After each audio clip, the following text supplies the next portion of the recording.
Okay, thank you all very much for joining us. Apologize for the late start. Our earlier meeting ran late. It is 1:16 and I will call this meeting to order. It's March 12, 2025, and this is the Township of Muskoka Lakes Council meeting. I can confirm that we have quorum. We still are operating under a hybrid situation, so most of our senior staff and council are here in the room. The rest are joining us by Zoom. I can confirm that the CAO, the clerk, and other members of the senior management team are present and will be making contributions. I'd like to start by acknowledging that we are on lands traditionally occupied by Indigenous peoples. Indigenous peoples have cared for this territory for the benefit of future generations, and their stewardship throughout the ages is recognized. They which? Next, quick administrative issue here.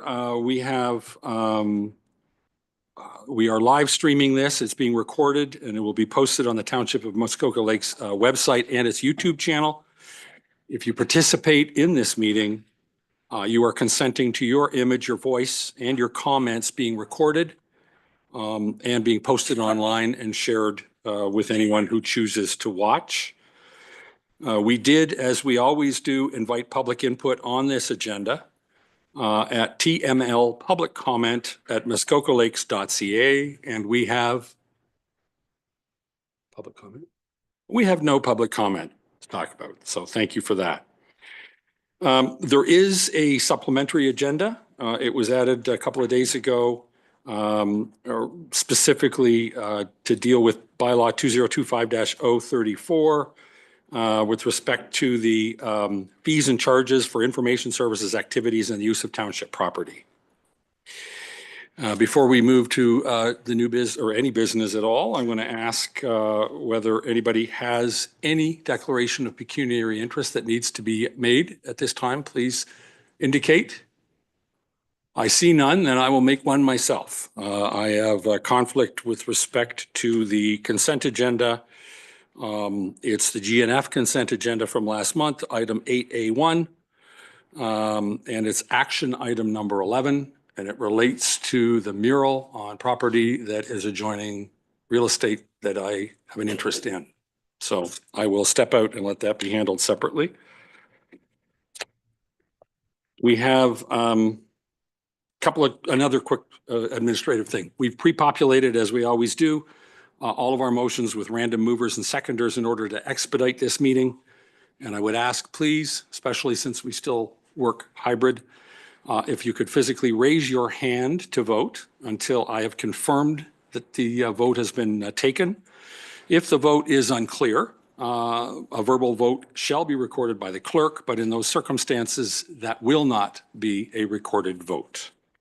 So we're going to move on to an invited presentation that we have. We have a couple of guests, and I'm going to introduce the speaker second before he jumps up. I would like you to know Julie Stevens, the CAO for the district, is here. Julie has a history with the Township of Muskoka Lakes, if I'm not mistaken, in the treasury function. I don't know how many years ago, we don't need to know. She's here with us, and I know when we get to questions and issues that come from the presentation, I'm sure she'll be glad to add any of her comments if they are appropriate. And the other guest that I'm happy to introduce is Jeff Lehman. I think I don't need to introduce him. He's been here before, been here last year. Jeff is the chair of the District Municipality of Muskoka, and he's going to do a presentation. I think we've all seen it appended to the agenda.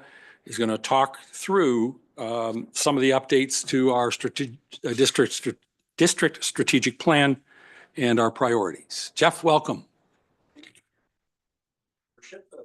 Council.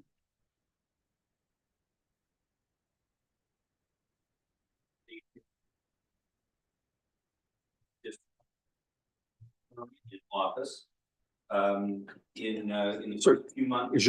I don't think your mic's on. I know you're new to this, but you have to turn. There we go. On. Yeah, never done that before.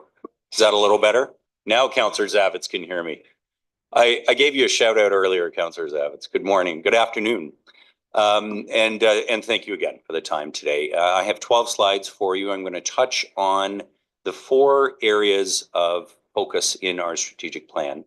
And what I want to talk to you about today, I do want to give you some sort of key numbers on our progress. But for each of those 4 areas, in addition to giving you some numbers, I want to give you an example of the impact of what we do. So we've got sort of 4 stories in each theme, because you've heard me say this before when I was here last year. And by the way, I should say, Julie and I visit each of the area municipalities every year to do this because we want to continue to collaborate closely with you as our area municipal partners, and give an opportunity for some back and forth. And of course, that augments what Councillors Burry, Nishikawa, Edwards, and Kelly and I do every month, which is to meet and speak regularly about matters related to TML and the district as a whole, of course.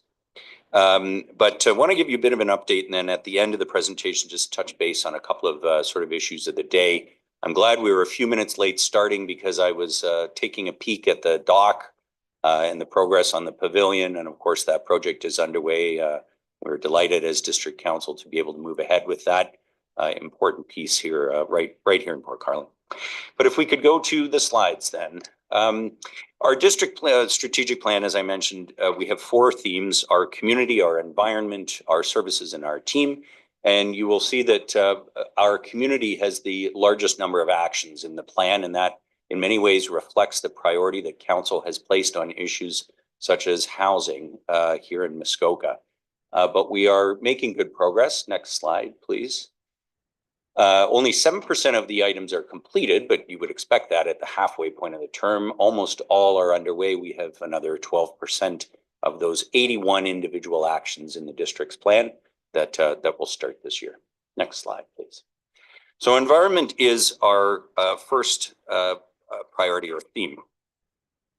And this includes everything from our efforts to contribute to the global fight against climate change and adapt for it here in Muskoka, right through to micro-level work such as shoreline naturalization, property by property. This is one of those themes, as with other things that the district does, where the convening role of the municipality is critically important. What I mean by that is we can't succeed in addressing these issues alone. We need to bring community partners in the public and private sector together. Of course, top of the list is our area municipal partners and our nonprofit organizations and others. But the environment is one of those areas, whether it's citizen science, volunteer groups, or individual efforts by our residents, where that is the only way we can truly succeed. We've had over 100 events in the first 2 years where we engaged our residents. And that, as I mentioned, is everything from naturalization and water quality initiatives to broader efforts on climate change. We all had a lesson in emergency preparedness in late November with the severe snowstorm and the state of emergency that was declared in Gravenhurst and significant weather events elsewhere. Our Voyant Alert app, which is the way we get information to our residents in an emergency, we did have about 1,800 signups to that over the last 2 years. We would like to drive that number as high as possible, but it is proving to be a useful tool. And we are undertaking a series of projects to increase the resiliency of district buildings. That is a way of mitigating the impacts of climate change, but also contributing to our adaptation. And that's often you spend a little bit of money up front, as we did at the Glen Orchard Paramedic Station. Nice to see ambulances operating out of that new facility. But in that choice, District Council voted for some upgrades at the front end, which increased the capital cost of the project by a few $100,000, but will save tens of thousands of dollars annually in operating costs. Next slide. So our story here, tough to read on the screen, but easier in your package. One of the points of pride for the district on the information side is our GIS system, which includes LiDAR mapping, laser imaging mapping of the entire district of Muskoka, very detailed terrain mapping. What that allowed us to do, we had a resident who lives on the Muskoka River with quite a large property come to us and say, I need to flood proof, not just my home, but my business activities there. And the district was able to give them very, very detailed information on where they should do what on their property to be resistant to flooding. It also saved them a lot of money because they probably would have done overkill if it hadn't been for that. And that's the kind of way that good information can help our residents with environmental issues, but also with saving money. Next slide. So our communities is a broad theme that includes some big issues: housing, childcare, health, paramedic services, transportation are the four that we're mentioning here. I talked last year about our intention to move ahead with a major investment in housing. We call that the big move on housing. That is our $35 million commitment over 5 years to create 444 new units of affordable housing in Muskoka. We're at 88 through the first year of that plan. This building is now 4 stories tall. In the picture, it's 2 stories tall. And that's how quickly construction has moved at 100 Pine Street in Bracebridge. This building will be 44 units of affordable housing for seniors. The 8 ground floor units will be accessible, and the rent for all of these apartments will be under $1,000 a month. It's badly needed, purpose-built rentals in Muskoka. We, of course, through other programs like MAHIP, help individual property owners in the private sector build affordable. But this is a district project on the district campus, and it's proceeding towards occupancy at the end of the year. Childcare. Under the $10 a day program, the national program, we have a target of 373 spaces in Muskoka by the end of 2026. We're exactly halfway there with 181 spaces that are committed or open. And that includes 64 spaces in an extended hours daycare that the district will operate near the Huntsville Hospital at the Fairburn site. Why that's relevant is because the extended hours are needed for healthcare workers, and we believe that will help us in attracting healthcare workers for the district's own facilities, but help the hospital and the broader healthcare sector as well. The 10-year paramedic services master plan, of course, includes the station at Glen Orchard that's been completed. It also includes expanded service in West Muskoka. And I will admit that we didn't get ahead of the community in MacTier, and we really suffered for it. When we were making a change, which was what we thought a relatively modest one, changing up a transport ambulance for a PRU, the message went out that we were going to close the station. There would be no more ambulance in MacTier. And rightly, I took it in the neck from the community when we went to community meetings on that. It was a real lesson that when we make master plans for services, you got to get out proactively when you make those decisions and say, this is what's coming, not wait till the rumor mill starts.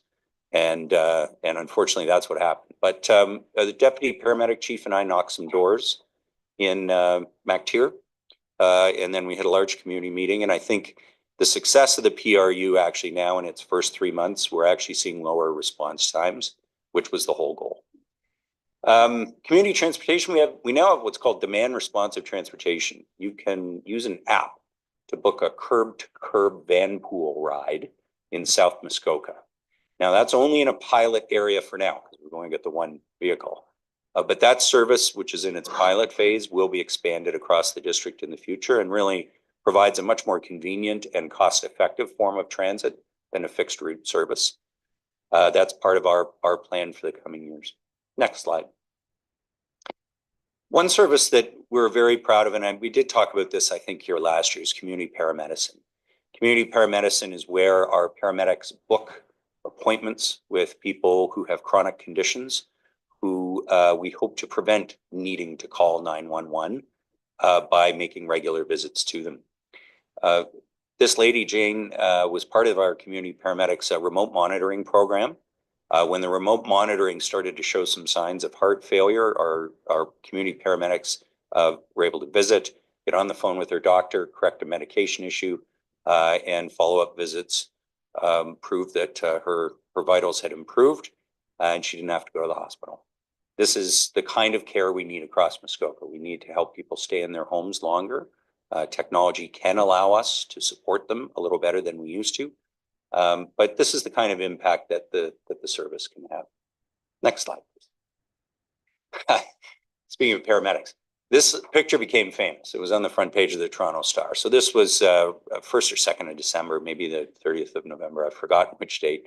But that's Darcy Medland, a superintendent with Muskoka Paramedic Service, running back to our tracked vehicle, the CAT that we use for remote access. We purchased this vehicle in the spring of 2024, not realizing how badly we were going to need it later in the year. That picture is taken on the side of Highway 11 in Gravenhurst, and Darcy and the team were going car to car where people were stranded on the highway to assist them in coming into town if they needed to leave their car, and most chose to, not all. But we have been engaged in an effort to modernize our services across the district's service delivery. And within that, I actually brought a few extra slides today because I thought council might be interested in some of those specific projects. We've had a optimized winter maintenance effort along with the area municipal road staff that's constant. Every year we look at how we can do a better job, more efficient job, both in terms of things like reducing the amount of road salt that gets used, using it only where absolutely necessary, and performing call outs that are based on forecasting and doing some preliminary or preventative work to try and keep people safe in these serious winter conditions. We've been digitizing or automating a number of services as well. Everything from you need a right-of-way permit to operate an event on a district road. That's now an entirely online process through Permit Central. Planning applications have been entirely digitized through Plan Hub. And one of the strengths of that system is residents can now go online and read all of the studies, read all of the material related to a planning application when it comes to the district. I've got a whole bunch of examples here, but I'll hold them and happy to talk about them some more if there are questions around the work that we're doing to modernize services. Within this as well, one of the things we do that we don't talk about too much, and we just wanted to mention it today, is income tax clinics. So you're probably aware, if you don't file your income taxes, you don't receive your benefits. And so assisting seniors in Muskoka with filing their taxes is something we do on a volunteer basis. 2 years ago, we did 600 returns. Last year, we did 800 tax returns. That's all volunteers through the district, and it helps people ensure that they do get their supports, their social service supports, and as seniors, their OAS and CPP. We're also, of course, putting a lot of effort into communicating more. You've probably seen some of our channels. We do radio ads and online posting, but we also have an e-newsletter, which has seen good subscription. That's called Between Two Pines. And our metrics on social media have demonstrated considerable additional engagement as well. Next slide, please. Yeah, so our story here is about roads, everyone's favorite topic, especially this time of year. So it used to be until last year that the district could only inspect about a third of the district road network in a given year. It was, we have a huge road network, and just the scale of the effort. Last year, we were able to do the entire road network in 1 year, and the plan now is to do it annually. And this is because the technology that we're using through a contractor has significantly improved. It also uses AI to detect problems, to analyze the data. And we actually made all this data public, by the way. You can go on the website and actually see the condition of every segment of every district road. The better information allows us to make better spending decisions. And that's not just making sure we don't do a road that maybe doesn't need it as much. It's also detecting those that do need it that might not be apparent. That's one of the bigger problems. We can all tell district road staff where there's rough road, and there are spots for sure. But what's less apparent often is if the subsurface condition is not great. And if you make some investment in preventative maintenance ahead of time, an ounce of prevention is worth more than a pound of cure when it comes to spending on road maintenance. Next slide, please. So our last theme area is our team. And the district has faced the same challenges that most municipalities have in remaining fully staffed. At one point, we were approaching 200 vacancies in a workforce of close to 1,000, but less than that.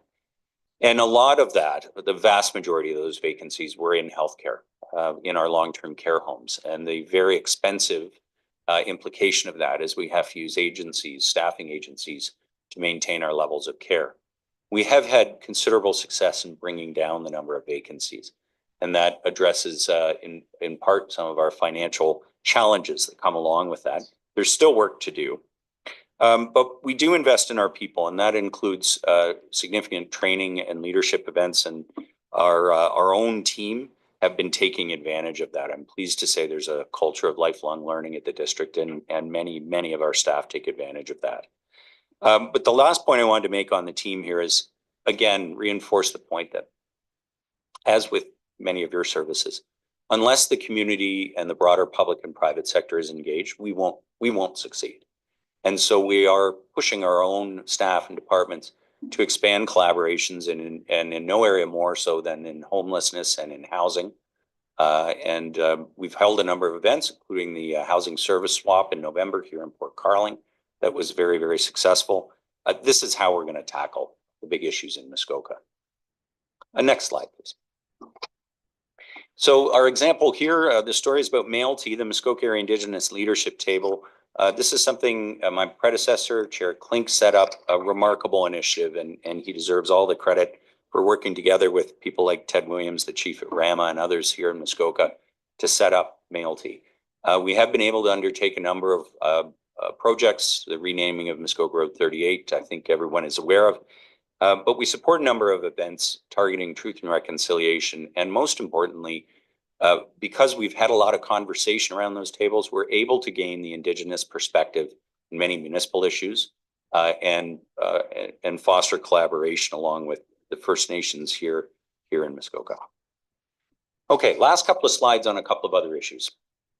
Wouldn't be a municipal presentation without talking about how we pay for all of this. This slide compares the tax increase at the district this year with the other 6 regional municipalities in Ontario. And you might well look at this and say, how is York or Peel in any way comparable to the District of Muskoka? Our bundle of services, what we deliver at the district, has the most in common with other regional municipalities in Ontario. I did have a special request that somebody made for me for this presentation. They said, please tell us about the taxes per $100,000 in assessment. Talk about it in absolute dollars. And Councillor Edwards has asked for this before too. So we did take the time to take a look at what some other and perhaps more comparable communities pay per $100,000 in property tax. And I'll give you some numbers here in Muskoka Lakes on full services. It's about $937 per 100,000 in assessed value, $937. In Huntsville, other towns in Muskoka, that number is considerably higher, $1,300 in Huntsville. As a comparator or other comparisons, Kawartha Lakes, $1,440 per 100,000. Prince Edward County, $1,211. Georgina, $1,114. There are certainly municipalities near us in the further to the north where taxes are lower. I would argue that the bundle of services received by those residents is commensurately lower. And one of the big differences, for example, between us and Simcoe County or Grey County is you pay for policing at the district level. Most counties it's paid for at the local level. But I'm happy to provide more information on those sort of numbers if you wish. And the last thing I wanted to say, Your Worship, is just about the times we're sort of navigating this week and last with the tariff and the economic uncertainty. I had a chance to sit down with Prime Minister Designate Carney about 10 days ago in Barrie, talk about the affordability crisis across the country and his plans. And of course, there will no doubt be an election, so we'll see whether it's Mr. Carney or somebody else who guides Canada through this period. But I think what I wanted to say, when the tariffs were on the first day that they were to come into effect, the executive director of TML Chamber, Nora Fontaine, and Jaden Hollingshead from Bracebridge gave me a call and said, we need to put a renewed focus on how we support business and buy local here in Muskoka to help our business community navigate this challenge. So the district put together a tariff response working group. You may have seen there is a web page now with a single information source for both businesses and consumers. It's primarily targeted at connecting Muskoka's businesses to information through the Ontario Chamber of Commerce, Global Affairs, and others. But it's also got things that we can all do as consumers in terms of buying Canadian and supporting a local business. And that working group will continue to meet as things change daily. But I think for what it's worth, the best thing we can do as municipalities, in addition to our own purchasing decisions, is support local business by encouraging people to buy local and helping our business communities connect to support and services as that gets rolled out. And I do believe you're going to see significant support from both the federal and provincial governments announced in the coming weeks. I've probably taken more than my time, Your Worship. Thank you very much again for Council's time and indulgence today. Well, thank you very much, Chair Lehman. That was actually terrific. I don't think you took too much time at all. Does anyone have any questions? I'm sure I'll be surprised if we don't. We're a curious group. Councillor Zavitz. Thank you, and through you, again, welcome to Jeff and Julie. Jeff, I guess, and again, I'm understanding very clearly that obviously this is the strategic plan update for the district. I guess I was looking for selfishly to see the words Township of Muskoka Lakes somehow ingrained in the presentation in various areas. And so perhaps that's a question for another day about you coming back and sitting with us for a session on, that vis-a-vis the Township of Muskoka Lakes and the services, that value package, if you will, from the district, just to check in with us and make sure that, that things are going to your expectation and to ours. I don't want to be vague, but again, I was looking for, and perhaps I'm looking for more than is there in terms of just, what are the results, or where are we with some of these things, some of the projects that directly attribute and relate to the Township of Muskoka Lakes and our relationship with the mothership, if you will. Well, what I could offer through you, Your Worship, what we could do, Councillor Zavitz, is package up for you and send to you all of the projects completed and underway in TML from a capital point of view. So that will include all of our roads and bridges efforts from Acton Island to the Pavilion and others over the last couple of years, and what is planned this year and next year. I didn't touch on, and you're right, it is a pretty high level, even trying to cover this much in 20 minutes. But we have a 2-year budget that's been tentatively approved at district. The 26 budget will be updated in the fall, but we do have a capital plan, for example, that lays out all the projects that will be completed here in TML and this year and next. So we can start with that. And then in terms of services, for example, how many people are enrolled in community paramedicine and receive support here in their homes in Muskoka Lakes from community paramedics, those kinds of things. We'd be happy to do that, provide that on a local municipal basis. Thank you for that. Anybody else with a question, comment? No, seeing none. Well, thank you very much for your time. Appreciate it. And Julie, thank you very much for coming as well. Yeah, well, you didn't say, do you want to get up and say anything? No, okay. Thank you both for coming and for the deliverable, and maybe Councillor Zavitz and I can sort of put together a list, or I'll funnel it in through one of the committees or through district council and come back to you with an idea, because there's not just capital projects, there's other issues that I think would be useful to hear from everybody on, and we'll make one conduit to get to you with it. Perfect. Thank you. Thank you, Your Worship. Thank you. Thank you. Okay, we have one other delegation. Lauren, do we have Mr. We do. All right, we have Mr. Foley from the Bala Legion, who's here to talk about the hockey tournament and the request to waive fees. Mr. Foley, can you hear me?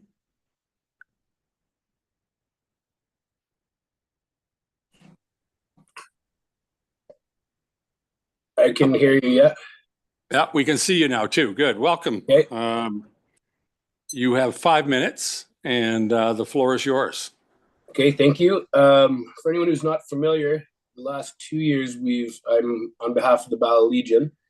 The last 2 years we've run a hockey tournament, same time of year between MacTier, Gravenhurst, Bala, and Port Carling. It's kind of like a men's division thing.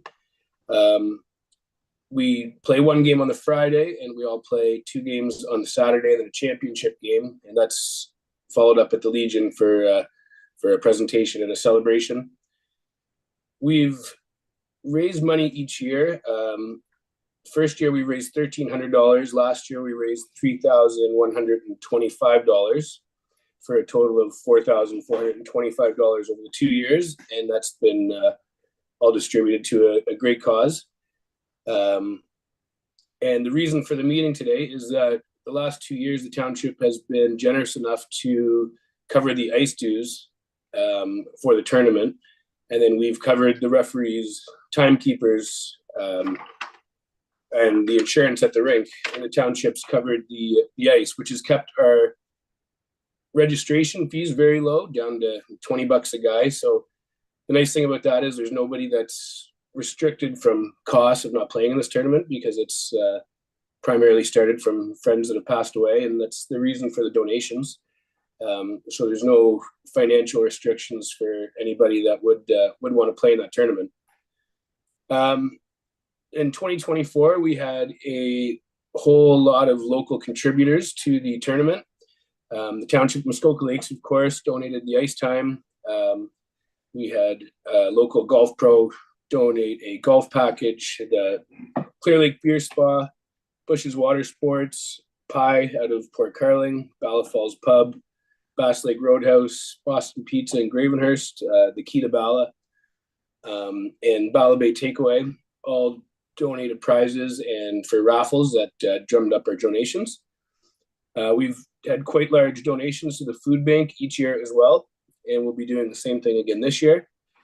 The Legion provided food for 60 plus players, and macaroni salads and that for the kids of all the families. So everybody was able to come and stay in town for the day, and everybody was fed, and that went very smooth. We had about 80 people in attendance. So lots of eyes on these local businesses that all contributed to the prizes and whatnot. And we had over 60 players, plus about 80 in attendance. And then we had the Port Carling's novice synchronized skating team. They did a performance before the finals last year, and there was 16 of them plus all their families. So in total, I'd say on the lowest end, we have about 180 to 200 people involved in this event at minimum.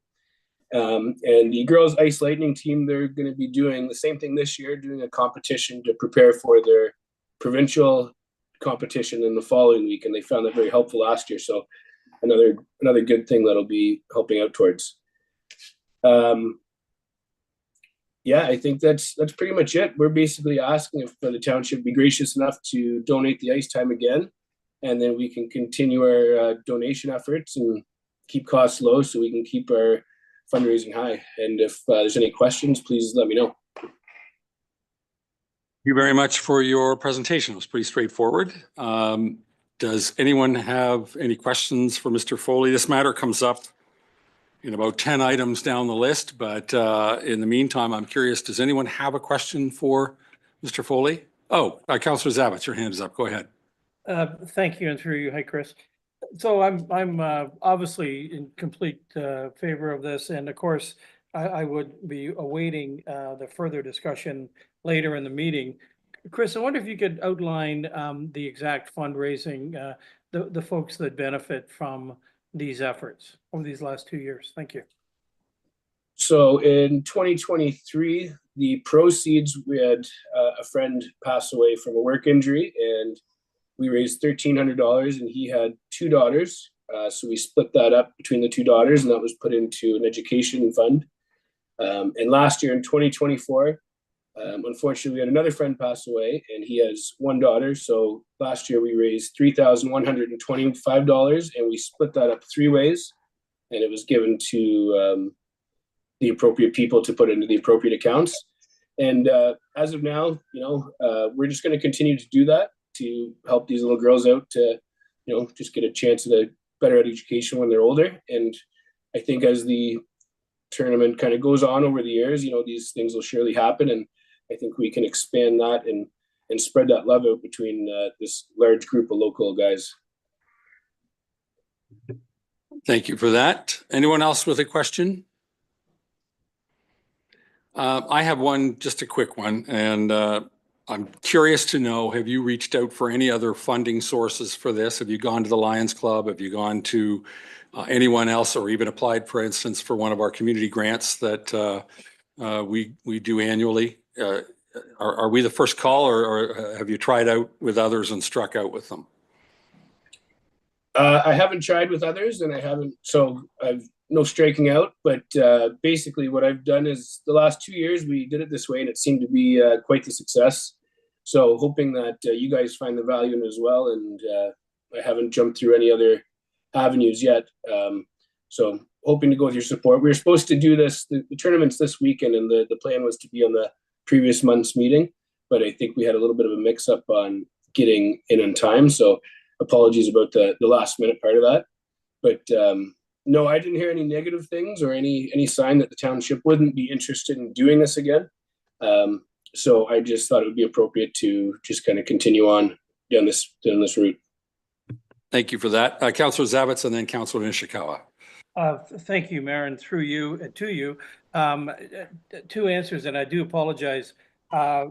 This request was stuck in my exchange junk area on my email, and it was in January. So given that I would have received it, then I would have brought this forward or had Chris come forward in February. So for that, I certainly apologize. The other thing about the grant piece is that it was after last year when we essentially dispersed of all of the 25,000, as you all know, in the spring, and didn't even have a fall tranche, if you will. So and now we don't have one. I guess we're going to probably be bringing that forward in April, I would imagine, but we haven't actually had the opportunity yet for groups like this to even come forward and ask for that. So in that regard, I believe that's sort of the context of why here we are back here for that third time. Thank you.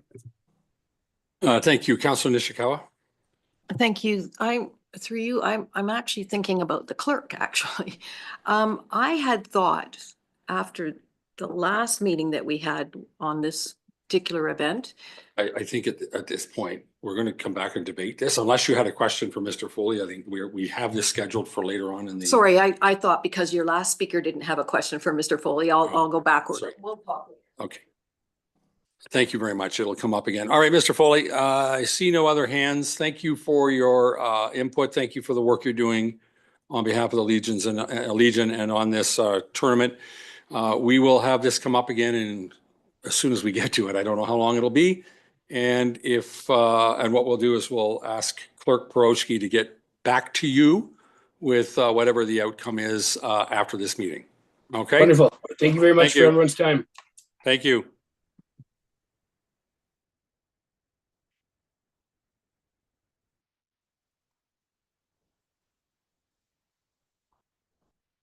Okay, we do have a report from our Director of Finance, uppercase Mark. Yeah.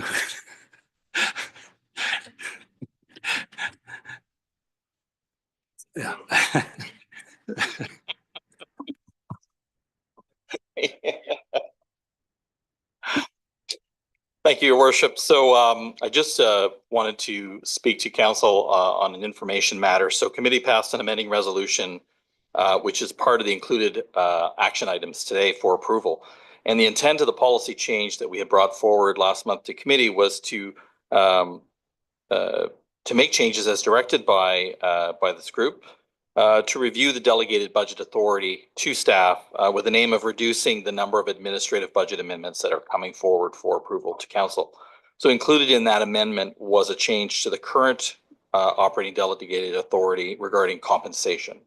And staff just wanted to ensure that council was aware of the impacts of this change and confirm the intended direction and potentially provide alternatives if warranted. I'm happy to take any questions on the report. Thank you for that. Two things. First of all, I think this impacts parts of the consent agenda, does it not? In terms of what we're going to do with that, depending on what the outcome of this is, which is one reason why we pushed it ahead and put it in now. Does anyone have any questions for Director Donaldson? Seeing none. Okay, thank you very much. Do we have?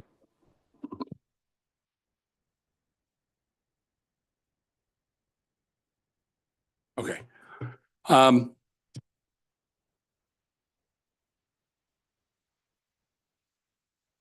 Get me out of this. Procedurally, if committee is happy with all of the recommendations that were put forward, sorry, if council's all right with all of the recommendations that were put forward by committee last month, so that includes everything, all of the changes, including the one that Director Donaldson noted, then we will just move forward. If you were wanting to make any changes to what the decision was last month, you would need to pull that resolution and amend it.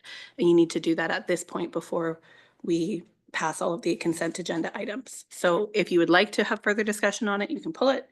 If not, then we'll proceed as it's written. Councillor Bosenworth.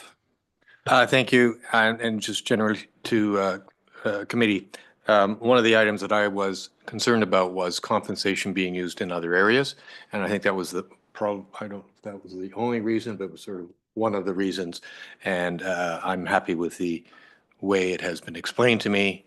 I had not realized the implications of what that might be. And now I fully understand that. So I am happy with the procedures as they are currently written and in the agenda. Thank you. So Clerk Peroski, you go ahead. Thank you. So if you like how they currently are, meaning you don't want to see that change, then you need to pull that matter, because what committee passed last month was to direct that change. So what is in the consent agenda is to direct that change. Then I guess it needs to be pulled. Thank you for that. Okay, so we're going to make a slight change to, we've already done it.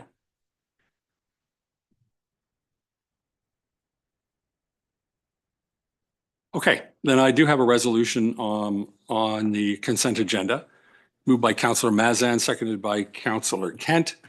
Be it resolved that the mayor and council adopt and enact the following minutes and recommendations contained in the March 12, 2025 consent agenda, and direct staff to proceed with all necessary administrative actions. Number one, February 12, 2025 General and Finance Committee minutes and action items 1 through 3 and 5 through 10. Number two, February 12, 2025 council minutes. And number three, February 13, 2025 Planning Committee minutes and action items 1 through 9. So this is the package, just to verify, the package as it was delivered, pulling only the issue that Councillor Bosenworth spoke to and the conflict that I declared. Correct? Correct. So any discussion? I'll call the vote. All in favor? That carries. Thank you very much.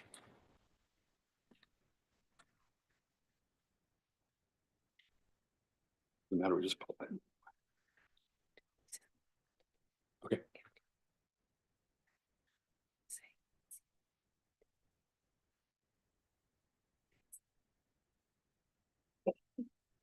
Okay.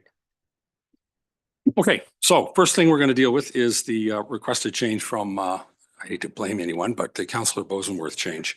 And it's two parts. We're going to read the resolution and then we'll have an amendment under it. Moved by Councillor Edwards, seconded by Councillor McIntyre.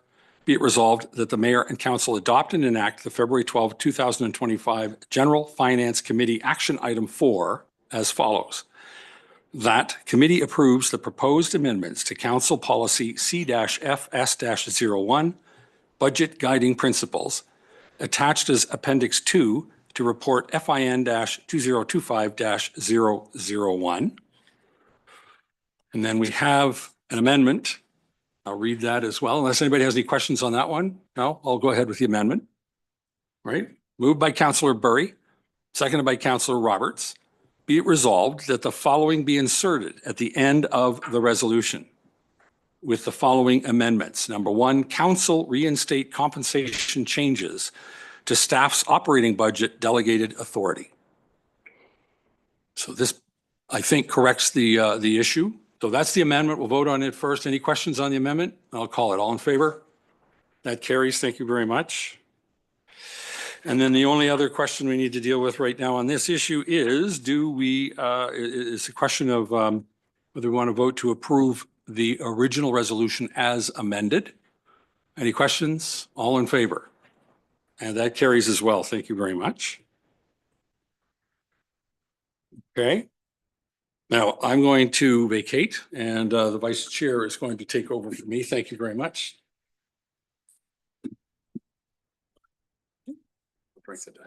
Okay. Don't go far. Can I move this?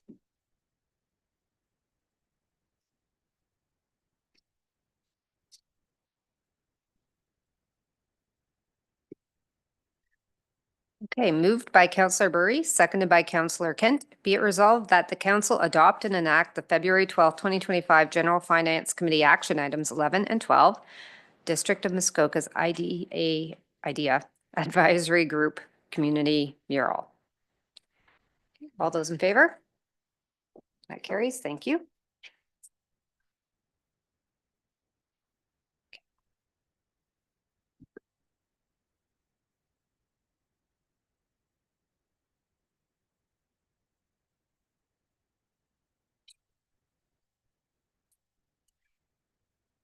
Okay. Next, we're on to some of the reports from senior management. Number one is 10A, Manager of the Parks and Rec and Facilities Department regarding a dehumidifier in the Bala Arena. Mr. Moore, welcome. Thank you, Your Worship, and good afternoon, Council.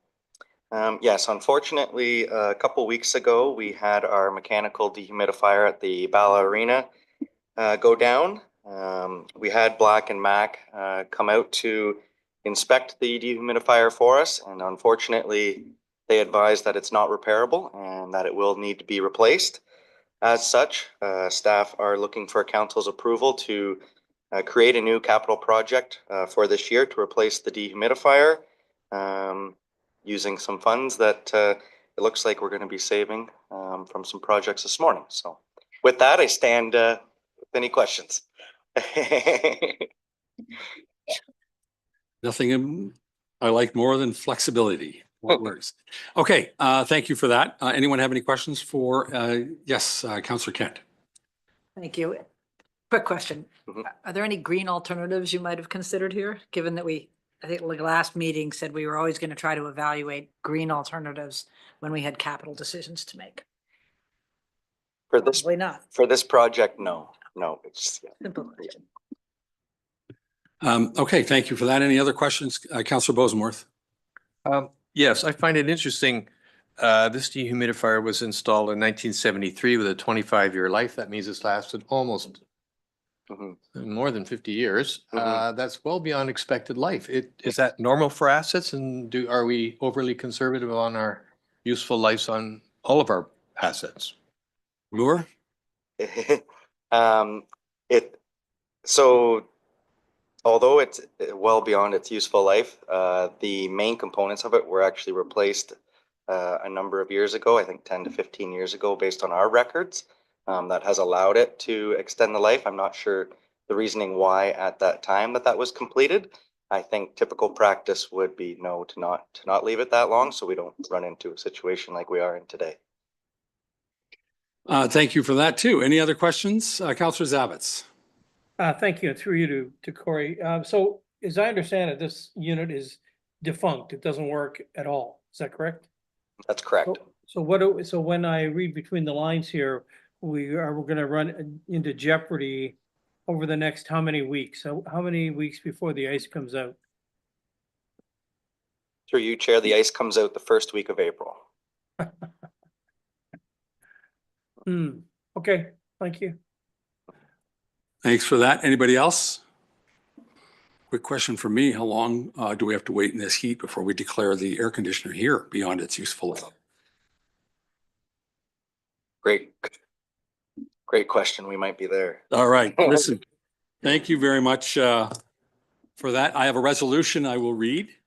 Moved by Councillor Roberts, seconded by Councillor Zavitz. Be it resolved that council approve an amendment to the 2025 capital budget to include the Bala Arena dehumidifier replacement project as per details in staff report OPS-2025-008, and that staff be directed to draw funds of $40,000 from the Building and Facilities Reserves to create Project 25140 should savings not be available throughout the year from other capital projects.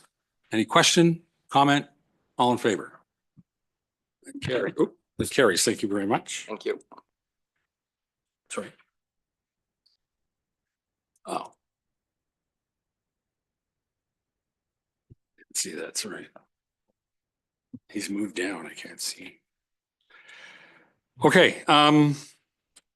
Next we have Chief Morrell. Welcome.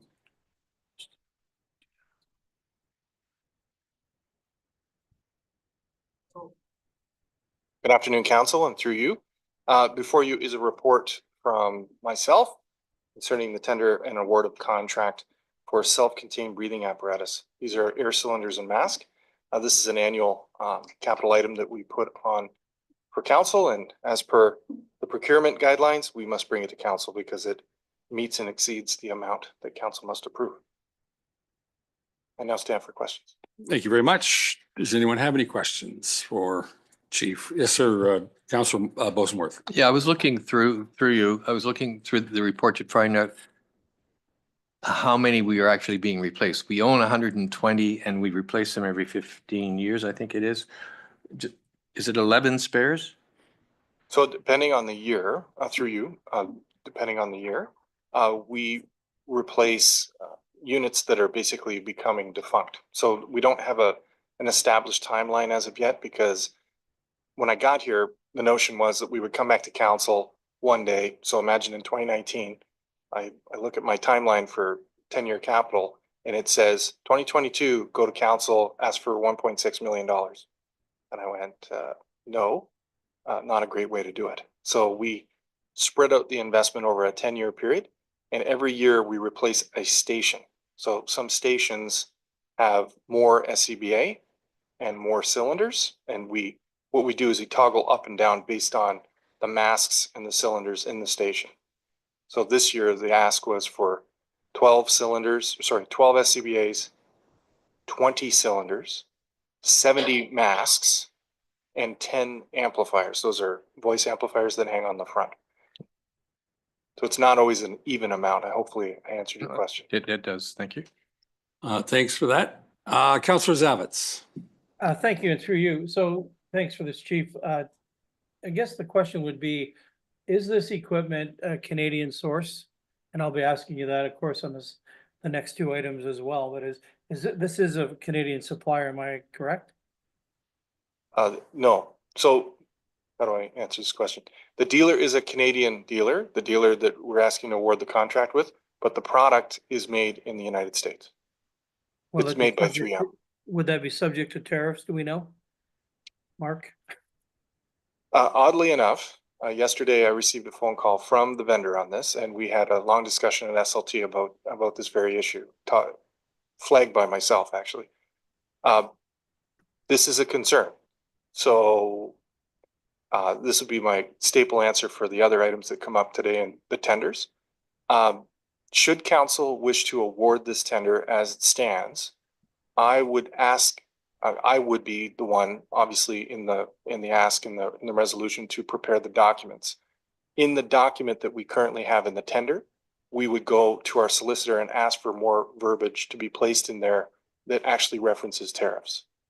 Because the award of tender is between us and a dealer that is in Canada, it is strongly believed that it would not be an impact to us, that we would get the tariff impact to us. However, we would want our solicitor to assure that by looking at those contract arrangements that we would provide to the vendor. I don't know if that answers the question for the councillor. unfortunately, because of it's a very uncertain time, there isn't a lot of documentation about how to handle tariffs. Our documents today do talk to force majeure, and they talk a little bit about government taxes. And again, our arrangement, this contract arrangement is between us and a Canadian dealer. It is up to them to arrange for the pricing that they receive at their end. Thank you for that, Councillor Zabit. You had a follow-up. Well, thank you, and through you, and again, it does relate to the other items as well, because we're looking at close to $1 million worth of consideration. So therefore, if there were tariffs attached to it, that could be $250,000. I mean, so I guess this is more of a business discussion or query to our director of finance, I suppose, than our fire chief. I mean, this is going to come up again in the next item and then the item after that, as far as I'm concerned. So I wonder if we could speak to it. How Mayor, through you as chair, how do we deal with this? How do we get the right information to make the proper decision here and now when everything is quicksand? Were you asking Director Donaldson or myself? Because I mean, the situation, I think, as Chief Morrell has identified, is it's all so new that I really think the only answer is we don't know. But I suspect Director Donaldson's done a lot more homework than I have to figure out how it works. I guess my point is we should know, right?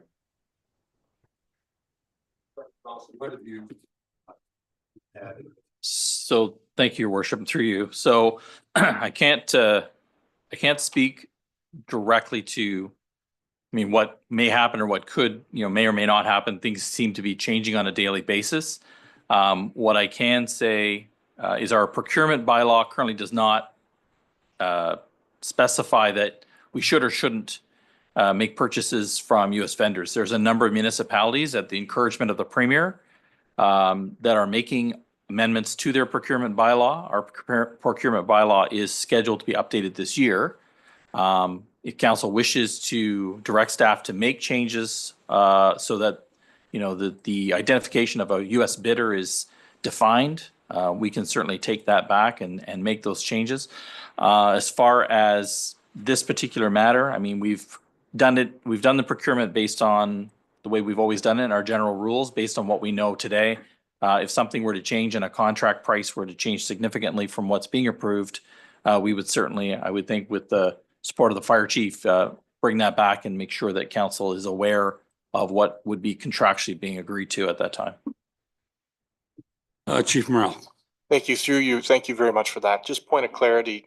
I'm not a member, so I can't say point of clarity, but point of clarity to what the director was just speaking to.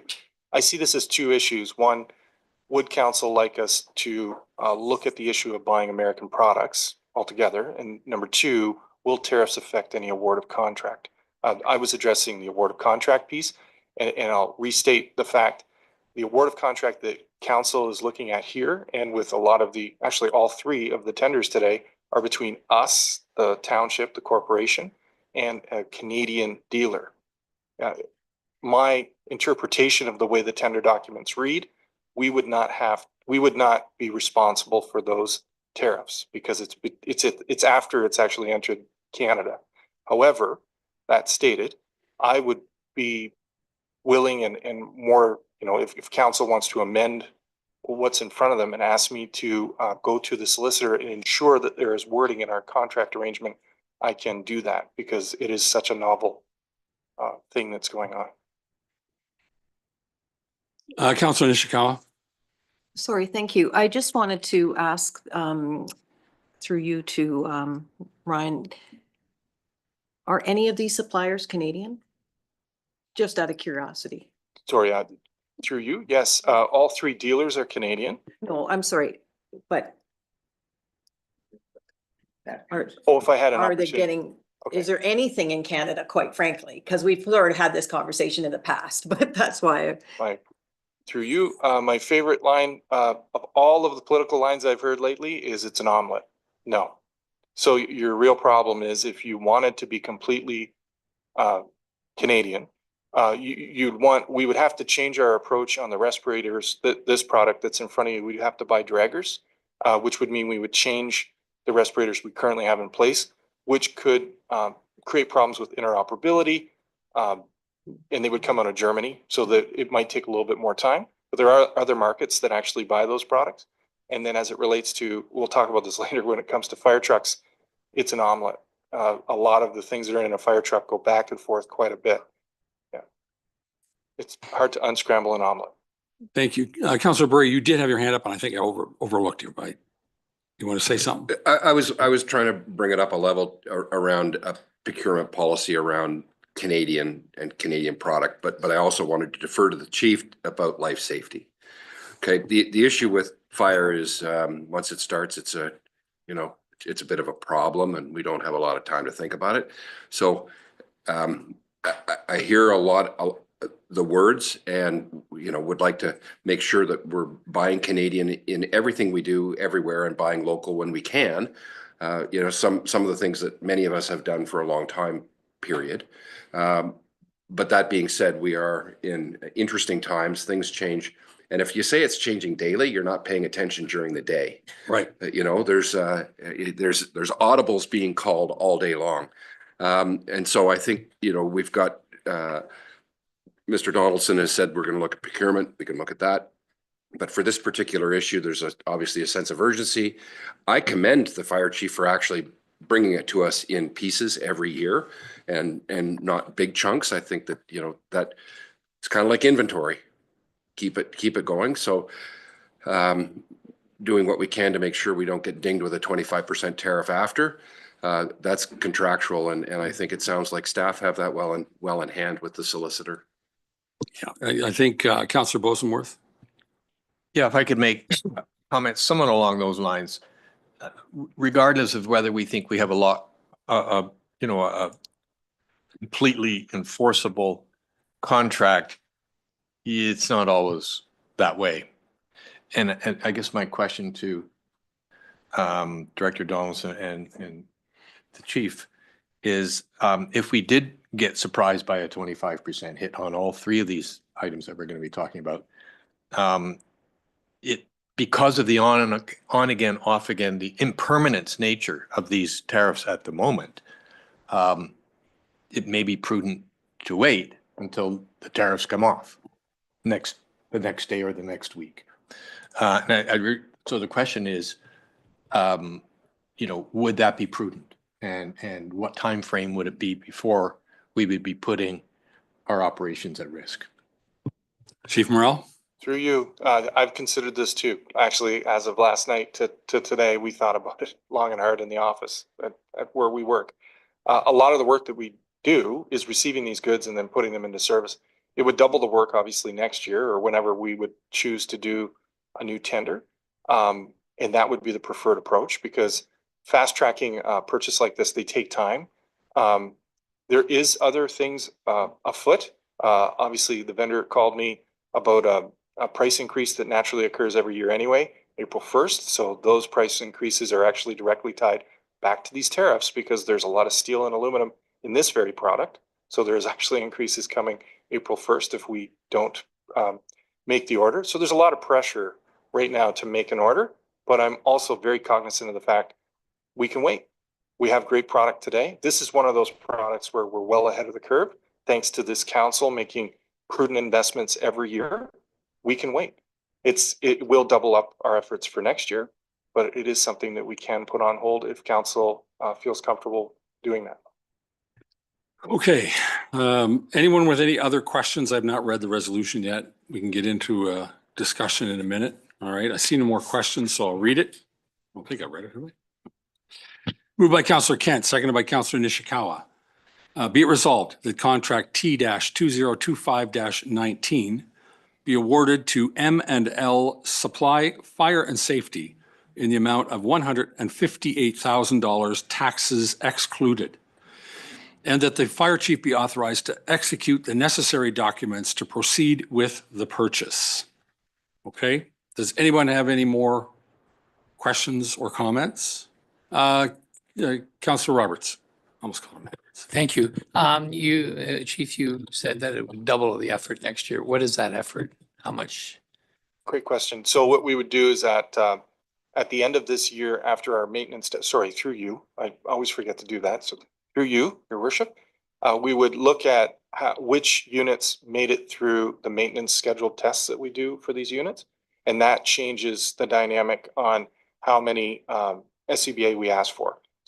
As council would assume throughout the year, sometimes units get need repairs or damage, or they just meet their useful life in terms of the repair load on them. We do have extra spares. That's why we can make a choice to defer a year. But yeah, it would double the efforts in terms of we would look at replacing 2 stations in 1 year. Keep in mind, we have 10 stations. These things last about 15 years. So we try to stay ahead of the curve. But what would that effort be? A week, 10 days, 20 days? Oh, sorry. Effort, you said double the effort. Oh, double the effort in terms of the investment. So we would probably have to double okay. the investment. Instead of it being 158, it might be 300 grand to do 2 stations next year. Something along And those if I lines. understood you correctly, there's a possibility of price escalation in the interim. Yes, and that's a natural thing. They always do a CPI increase annually, but we did hear this year that it is going to be directly tied to tariffs. I have one quick question. Do we have any right to return this stuff and for a refund if, for instance, we find it jams us by 25% more than we expected? That's a fair question. Through you to you. Yes, so that's the whole important. That's the whole point of the matter that I'm saying. When we make the arrangement with the dealer, the arrangement that we've made is for that price at the dealer. We don't pay for anything. We're really rare, but like that, by the way, in terms of municipalities, we do not pay until the stuff arrives at the dealer. We go check it out and then we pay the bill. That is actually not the case in all municipalities. So that's a unique arrangement. To your point, with this very product, they could sell it elsewhere. So the argument could be made that it was something outside of both parties' control and break the contract. It might not be the case if it was an ordered in truck, but we'll talk about that next. Okay, thank you for that answer. Anyone else, comments or questions? Okay. I've read the resolution, didn't I? Yes, I read the resolution. Yeah. Before I'm going to have a comment and I'll chair the meeting. Before we go to the vote, I am concerned about, and I think Councillor Burry touched on it. There is a lot at risk here. The quality of the goods, the experience we have working with the goods, the compatibility of the goods with the product that we might already work with, plugs into things or works with things. So I would hope, as challenging as it might be, that we put that personal safety first and the ability to keep our crews healthy and well and to make sure the product is there and it works the way it's supposed to when they're rescuing the rest of the township from whatever woes we find ourselves in.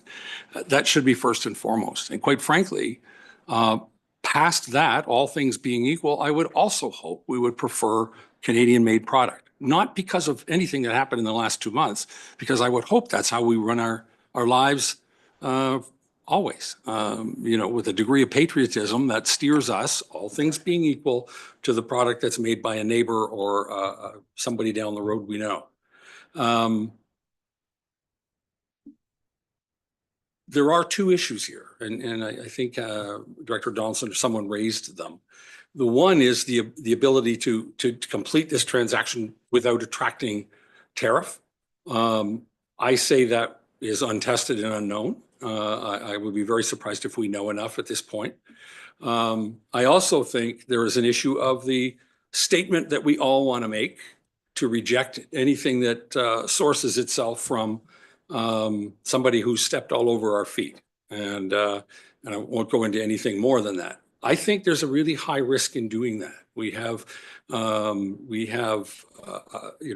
couple of issues that come to mind. And I will tell you, I've spoken with one of our local retailers who in the end of November folded up all of their merchandise, including tons of stuff that was made in the USA, that they're going to pull it out and put it back on the shelf, when the store reopens in a month.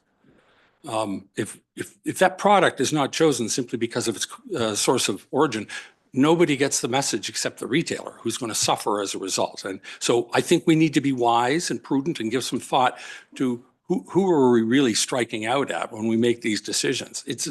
We have a small economy here and a seasonal economy. I guarantee you, almost everybody is carrying inventory from last year, some of which was sourced elsewhere, already bought and paid for, or committed to at the very least. And we just need to be careful that our political statement is being addressed to the right address and rather than to somebody on the road that we drive by every day. That's my concern on that one. I mean, that's it. I really think that if we don't already have some sort of commitment to all things being equal, sourcing from Canadian suppliers built into our procurement policy, we should. Just my own humble opinion. I think we should have a look at that. But this is product that you're familiar with, that you endorse, that we use already. Your crews know how to use it. Presumably there's no alternative in terms of a made in Canada source for the identical thing. Any other questions or comments? Then I'll call the question. All in favor of making this? And anyone, oh, sorry, anyone opposed? I think Councillor Zavitz was opposed. Thank you very much. That did carry. Oh, Oh, I know. But I already called the vote. Sorry. We have another kick. We got 3 more of these to go through. Okay, next up, sir. Thank you. Through you. The next tender award of contract is for bunker gear. I'm happy to report that this product is actually Canadian made. And it is, this is a product that we're asking council to approve. That is the current product that we're currently wearing. It is the only bunker gear manufacturer that I'm aware of that is completely Canadian made. This one should be nice and easy. As council can read, we have bunker gear requirements that we have come to council every year for 20 sets of gear.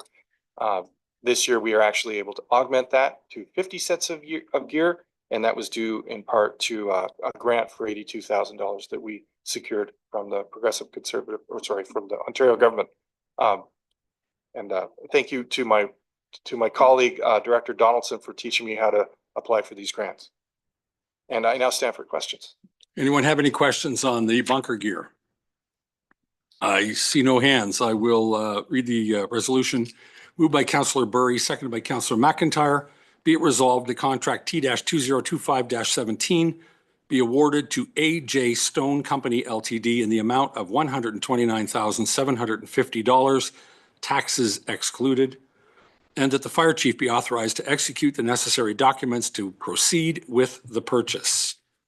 Any questions, comments? All in favor? That carries. Thank you very much. All right, you have at least one more, sir. Through you, in front of council at this point in time is an award of contract for a fire pumper for Minette. This is to be awarded to City View Specialty Vehicles in Mississauga, Ontario. This is an American-made vehicle. The truck component of the vehicle actually came from Canada, shipped over, and much like the comment I made earlier about an omelet, back and forth, she goes. This product is well identified in our 10-year plan, as we want to have fire vehicles under a 20-year life, and they have a certain spec. All the details are in the report. I stand for questions. Thank you for that. Councillor Nishikawa. Thank you. 2 questions to the chief. Is there a trade-in? Through you, Of any no, sort? no, there is no trade-in. What we do with our older vehicles is we sell them on gov deals, and we get quite a bit more money than we would ever get for a trade-in. Most of these dealers don't even offer a trade-in. Sorry. Councillor Nishikawa, Councillor Kent, can you put your hand up if you have a question, please? Along with that, I was curious, like what type of money is involved that we could see out of the other vehicle? Typically, it ranges anywhere between, I think our lowest price pumper was 8,000, and I think we've secured as high as, I want to say 12, maybe 15,000. I leave it to the director to tell me exact amounts. Council would see that line item come in as other revenue in our line items every year. So one more, if I. Councillor Nishikawa, one more, yeah. So, I've been here a while, and we've always purchased trucks from Glengarry, I guess is that, or, I'm just wondering, I saw the difference in price, and I'm not 100% clear, trying to read through things, why that company was chosen. Like something must be missing, but of course, I don't fully understand it. Oh, that's a fair question. So this is the first year that we decided to show all of the bidders. Typically, you would only see the compliant bidders to the spec that we had sent out.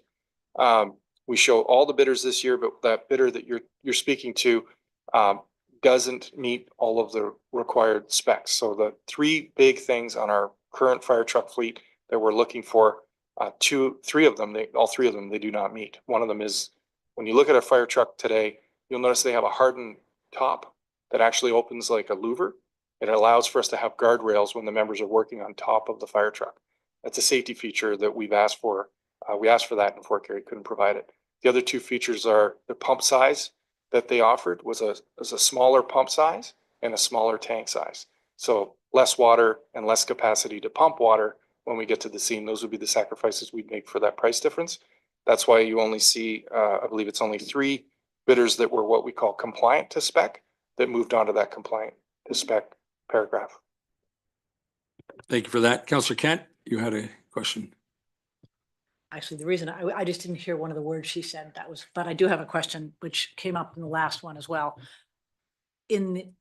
Are we going to put language in that asks to make sure that we, to the extent possible, get proper legal language in the documentation to protect us as much as possible against it may not, maybe a complete zero, but it's better than nothing, given where we are today. Chief Morello or Director Donaldson, whoever It would wants have to to be done, I take think, that one. through a lawyer and through Mark. Sorry, is that with respect to US The buyers? contracts, like for this one and the last one, not the one right before, the one before, the first one, the bunker gear, not the bunker gear, the breathing. Yes, apparatus.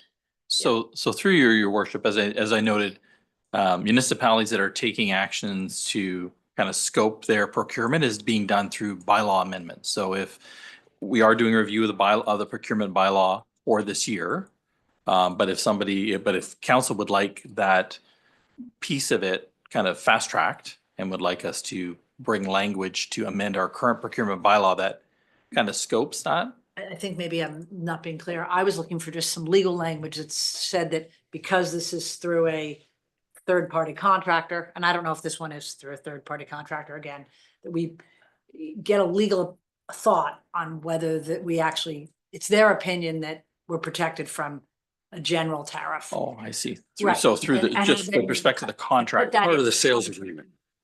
There's language for the contract, nothing to do with it. I would on these, each department head through your worship, each department head is kind of running they're being tasked through the resolution to sign the documents that they're to their satisfaction. So it would be at the behest of the fire chief and matters that he's procuring and through Director Clucci for Public Works matters and so on. So if it's, we can coordinate Right, just that making sure across it's language. administration, but yeah, to make sure that language is there would be at the director at the department head level. Thank you very much. Anybody else? Questions? Have we read this one? No. Okay, moved by Councillor Edwards, seconded by Councillor Roberts. Be it resolved, the contract T-2025-18 be awarded to CityView Specialty Vehicles in Mississauga, Ontario, in the amount of $661,870, taxes excluded, and that the fire chief be authorized to execute the necessary documents to proceed with the purchase. Any questions or comments now? I'll call the question. All in favor? And anyone opposed? That carries though. Thank you very much.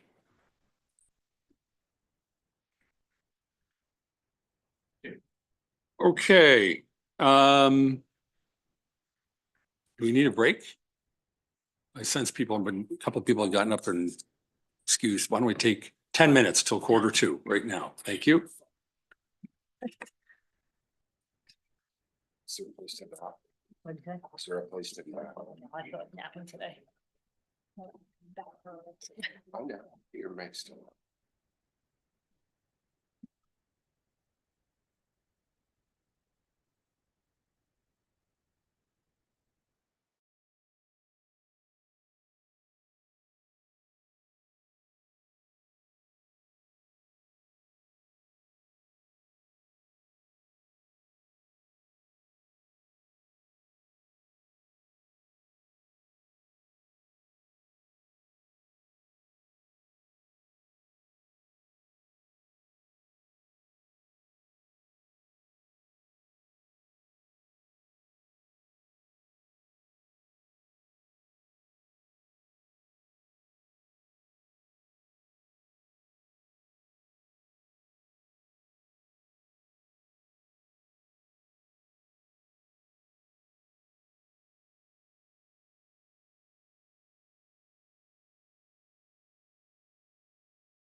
back to our spots. We're ready to roll again.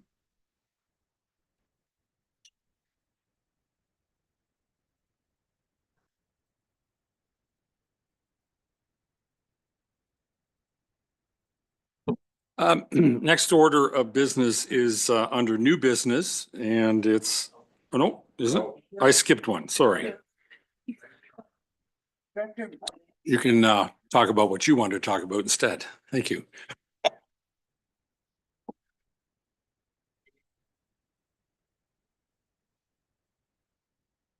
Thank you, Your Worship. I'll be very brief. So council approved an update to the investment policy last year, and at that time, no changes were made to the investment risk ratings matrix that's part of the policy. And the report before you, in consultation with our investment advisor, is recommending alignment of our risk table in the appendix with OREG 438/97 pertaining to legal list of investments permitted under the Municipal Act. Thank you for that. Anyone with any questions, comments? All right, I'm going to read a resolution moved by Councillor Kent, seconded by Councillor Edwards. Be it resolved that council approve the proposed amendments to Council Policy C-FS-04 Investment attached as Appendix 1 to Report FIN-2025-005. Questions or comments? All in favor? That carries. Thank you very much. All right. Next up is under new business. I think this time I'm right. New business, item 11A. And it relates back to the delegation that we had a little bit earlier about the proposed hockey charity fundraiser. I think it's taking place this Saturday, if I'm not mistaken, over the weekend, this weekend in the Bala Arena. I know this is going to be at this point a discussion item only. There are no resolutions, and so I'm going to open it up to anybody who has questions or comments. I don't believe we have a resolution. All right, so Councillor Zabit, you brought this one forward, so I'm going to turn it over to you first, if you would, please. Well, thank you, and through you. So as I said earlier, I'm certainly in support of this. Again, I think we as a council have been these last 2 years previous. And there really wasn't an opportunity for this group to come forward in a more fulsome manner to the granting side of the community piece, because we simply haven't even created an opportunity for them to do so. I guess I would suggest that in the spirit of this long winter and the good people of MacTier, Port Carling, Gravenhurst, and Bala, and we've done this many times before. I think we showing, our support of an event, a community event like this, stands everyone, the community, in good stead. So I have spoken to Clerk Peroshi about this, and I'm not even sure. I think there might be there. I think we could probably cobble something together. I would certainly move the motion, but I certainly haven't suggested or sought a seconder, if you will. So I would need someone to second that, but I'll let you run that meeting, Mayor, and that's really where I'd try to get to. I guess we'd need to have a vote to get it up, and get it passed, or else it just is nothing's gonna happen. So I would beg your indulgence in that regard. Thank you for that. Councillor Roberts, your hand is up. Thank you, Chair, and through you.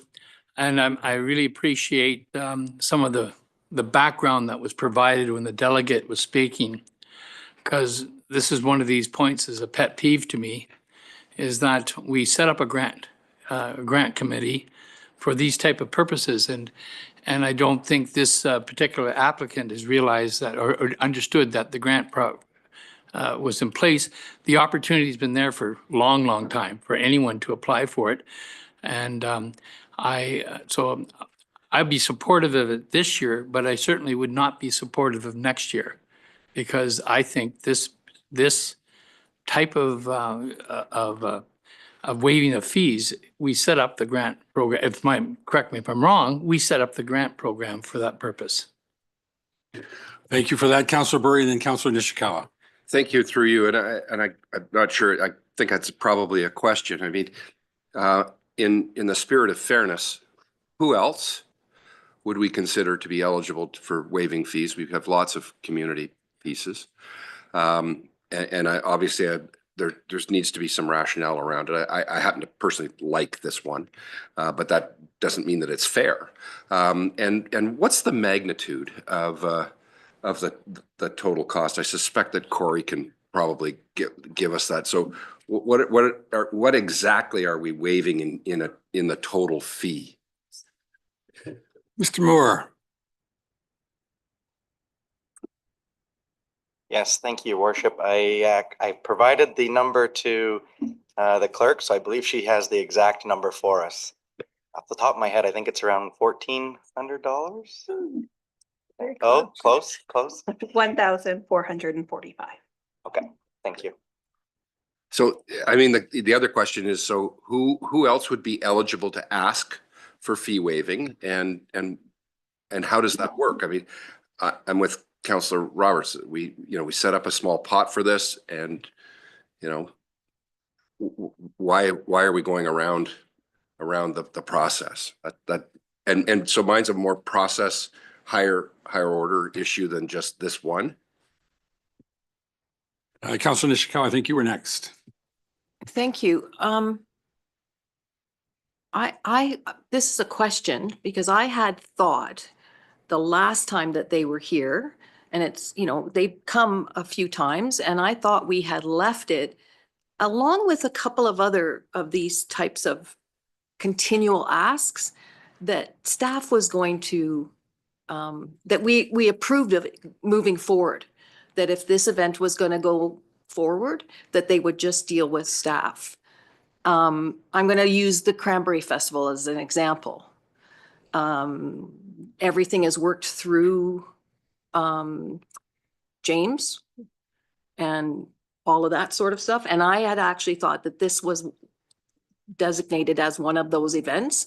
And therefore I was surprised that we are having the same conversation again, because it is going to be an ongoing public event in the community, and, it brings joy to the community, all those great things.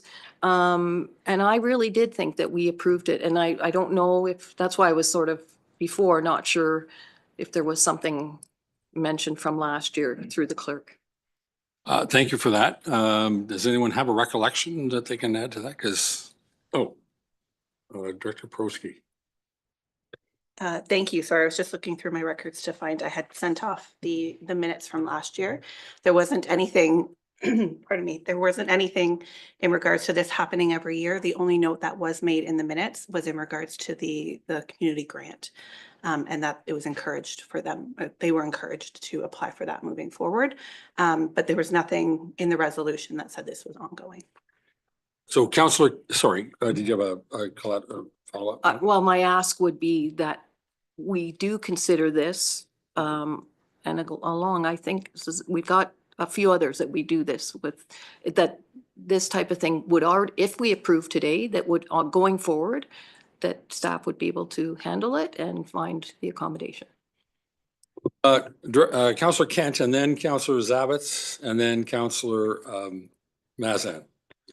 Thank you. I guess I'm confused, and maybe Mark, you could answer this question for me. I thought the way we're talking about it, I thought similar to what Councillor Ruth said, that we had established either a pool or a mechanism for these kinds of requests. And I didn't know, if you set up $10,000 of giveaways, if you want to look at it that way, I don't know how you could count for that, but $10,000 giveaways and people would come and do it, as compared to, you keep mentioning the grants. If we granted the money, then we would grant the money and they would pay for the ice, and then they'd take that money that we granted them and put it into the funds for these girls or whatever the charity is that they're actually supporting this year.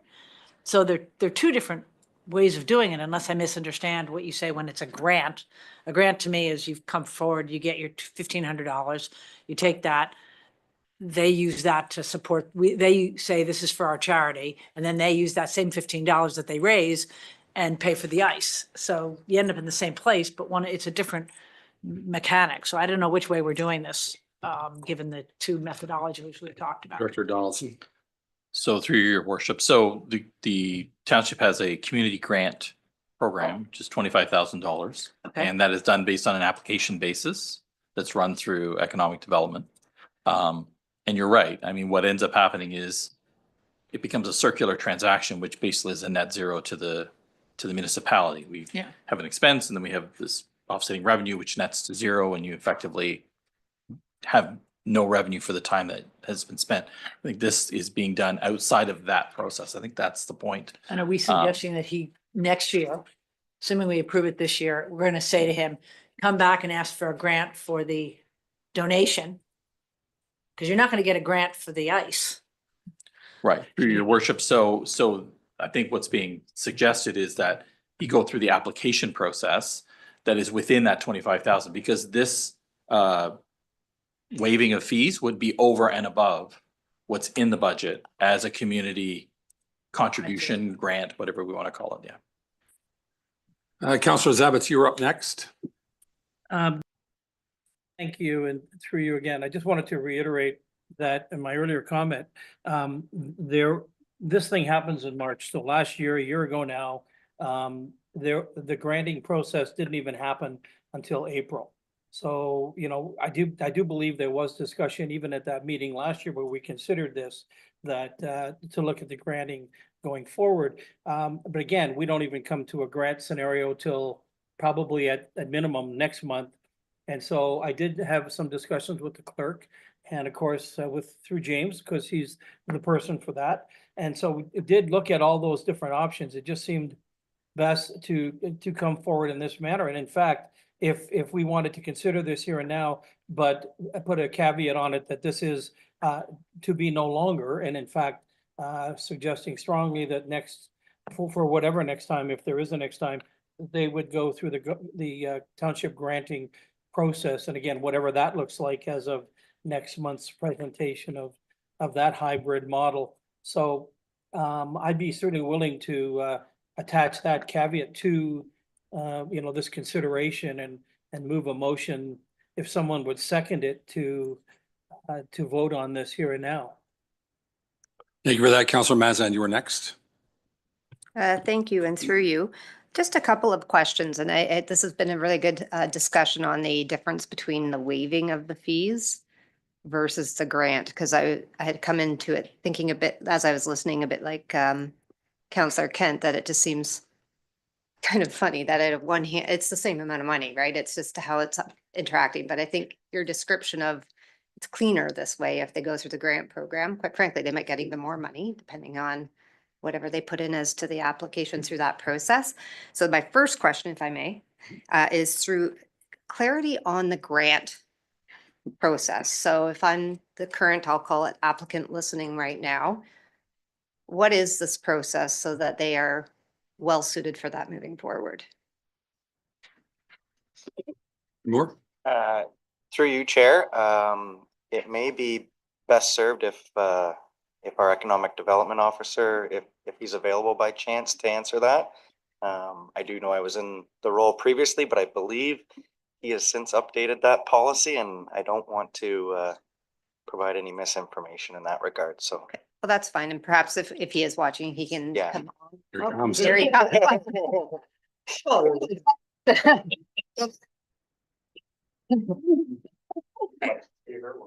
That was impressive. Your worship.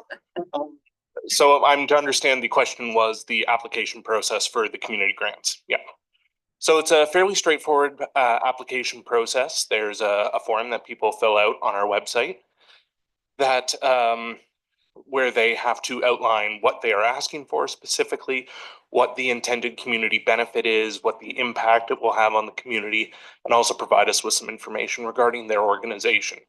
Now, as I think was mentioned, there is a proposed update to the grants policy, which will be coming forward. Will be coming forward to this body for consideration next month as well. That will provide some more detail on how we measure community impact, how we prioritize applications, things like that. Thank you for that. Councillor Mazan, you had other questions? Thank you. And I think the timing of it is the key thing for folks, any organization that's listening, just understanding the timing will become important. My second question, and this is a point of clarity because, and it's interesting, we had that discussion earlier today on the budget. What is the difference between the waiving of fees at a community center versus an arena? Like, I feel like are these the same? Are they different? And I think this is maybe Mr. Moore who would. Yes, so through your worship, so the fee bylaw sets the rates for the rental of our facilities. And then we also have a facility user fee policy, which establishes when certain groups meet a certain criteria, whether those fees in that bylaw become waived, etc. So in that policy, community centers, majority of the fees in the fee bylaw are waived for local community groups, local activities, local programming. Whereas in the arenas, it states that all regular fees apply. So that's the reason that the request itself has to come directly to council for that waiver exemption. Go ahead. Just one last question then on this particular, are there, I'm trying to understand because I actually don't know the answer to this. Is waiving of fees something that happens at the arenas frequently or? In short, the answer would be no. Typically the regular fees apply. The only instances where we do see a waiver is typically if an event's offering a public skating session. Sometimes I've seen in the past, like Winterfest, for example, I think the public skating is offered at a free rate. But typically, no, with the arenas, typically all regular fees apply for those users. Okay, thank you. Thank you for that. May I please indulge? I have a question because I think we've talked around it, but I want to make sure I understand this. The grant application process for this calendar year doesn't start until April of this year. So when this application came before us in March of last year or February of last year, and we agreed to fund it once or to waive the fees once, I remember very distinctly suggesting that they come to the grant process and ask for a grant for this year. But in order to accomplish that, would they not have to have shown up in April of last year, 1 month after we talked to them? And I don't think I understood that at the time. Did we help them understand that they had 30 days to get something that was 11 and a half months out in the hopper for approval? I'm just not trying to make a point. I'm literally trying to understand. Is that how it works? Yes, Your Worship, that would have been correct. In order for them to receive a grant, they would have had to apply through our spring grants process last year because the fund was fully allocated in the spring, and that application process ran during the month of April. Thank you. I think Councillor Zavitz and then Councillor Edwards and then Councillor Roberts.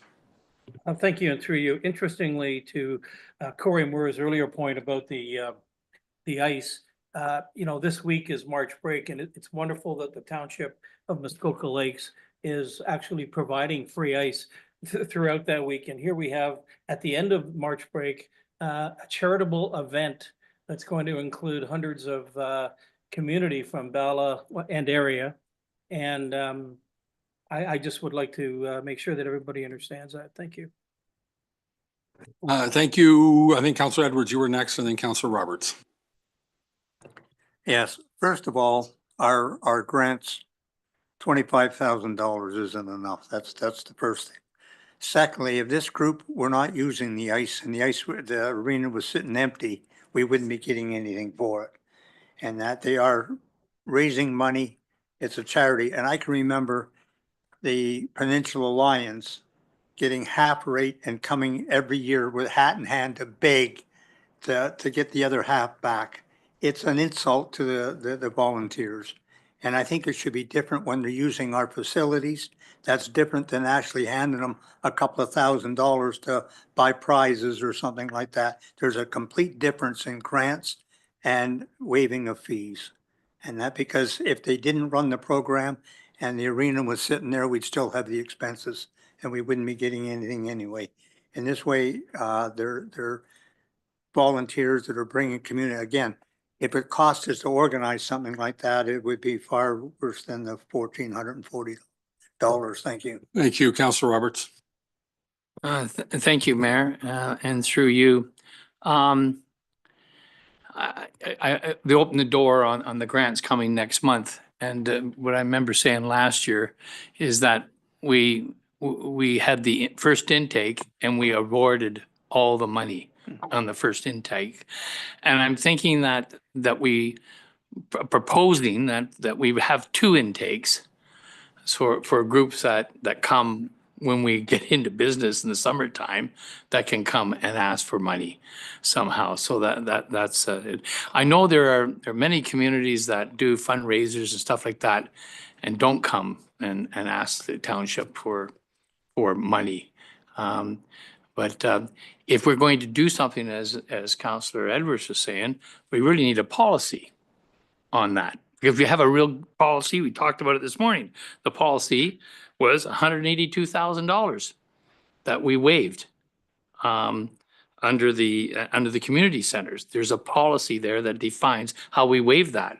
So if we're going to waive for the future, we need a policy on this. Thank you. Councillor Nishikawa, then Councillor Kent. If we're doing a resolution, I'll second that if you're waiting for somebody to put your hand up. Thank you.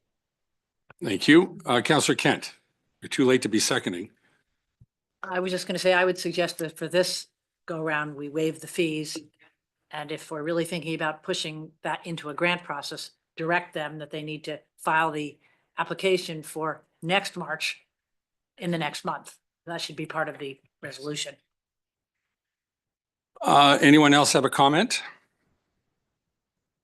I'm seeing nothing, so I'm going to patiently wait till we have a resolution to read.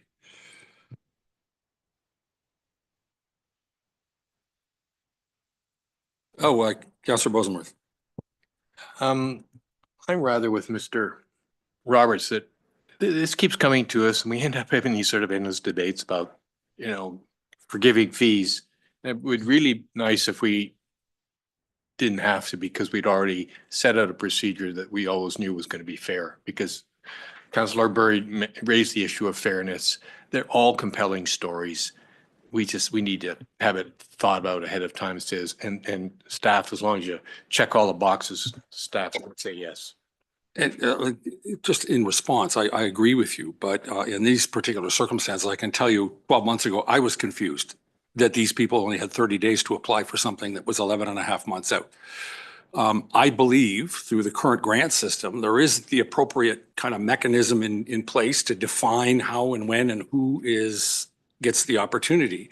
So if I'm in a position, and I'm not ready to commit yet, but if I'm in a position to support this, it's because I think we might have given them a head fake 12 months ago, suggesting they come back next spring and ask for the money. That's great if you're asking for next year. Councillor Bozeman. I might also add that I think, these are relatively small organizations. This event, they probably start planning for it 3 months ahead of time, not a year ahead of time. And we can't expect these organizations to be sophisticated enough to be planning on an annual basis. They're just not going to be. So, or new ideas come up and, it's 8 months after the grant got closed. Councillor Kent. I also question whether or not you should be applying for a grant to give to a charity effectively. I don't think that's necessary. So that doesn't sound right to me. Like they'd apply for a grant for $1,500 to give to these funds for these girls. That is not what I think the granting program is for. Mm-hmm. So I'm not sure if that does fall into that loop. I think it has to be into its own pool of fee waivers. Just so that I'm not certain this is a charity. I haven't seen anything that indicates it's got charitable status. So it's not a charity. But that doesn't change anything about it. I just want to make sure we're all talking apples and apples.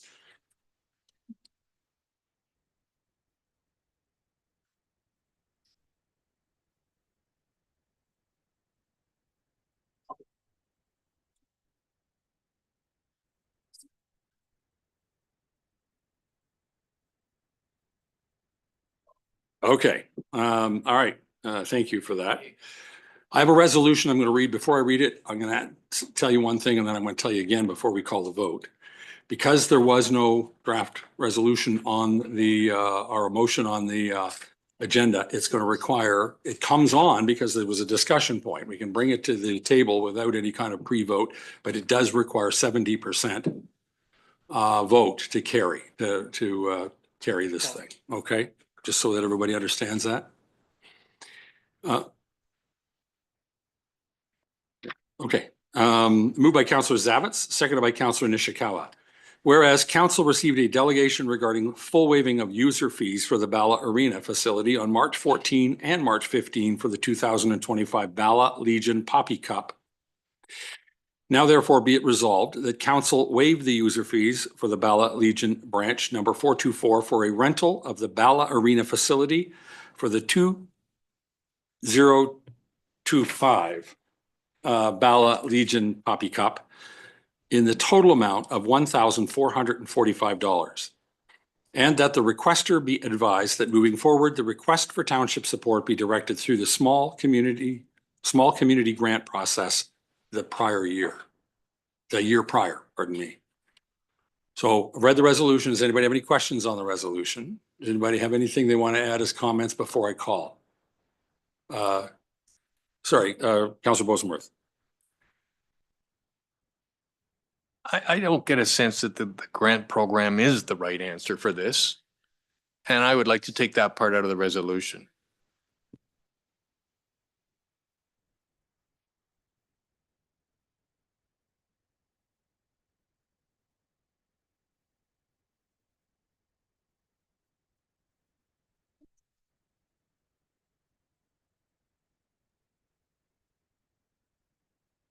I'd like to strike that request, but if we have to put something else in, or I would like to see this conversation come back for a discussion with our economic development officer to see how we can put something in place. Yes, thank you. Thank you, and through you. I support that the idea Councillor Nishikawa just said, because what has been sitting with me, and as I was asking the question about how we waive fees, is that this is an opportunity from an economic development standpoint, which is why the grants program kind of connects. It's a community development initiative. I think I heard that Winterfest has some kind of long-standing relationship because there is some kind of a pub Cranberry, like there are, I don't know about Cranberry. So just understanding if there are events that are starting to blossom within a community, I think it requires us to have that more fulsome discussion. So we understand an approach like for any kind of activity like this that might come up versus just this one-off, we'll waive it this year and hand, it's kind of going contrary to, I think, the purpose. So I like that idea personally. I like that idea too.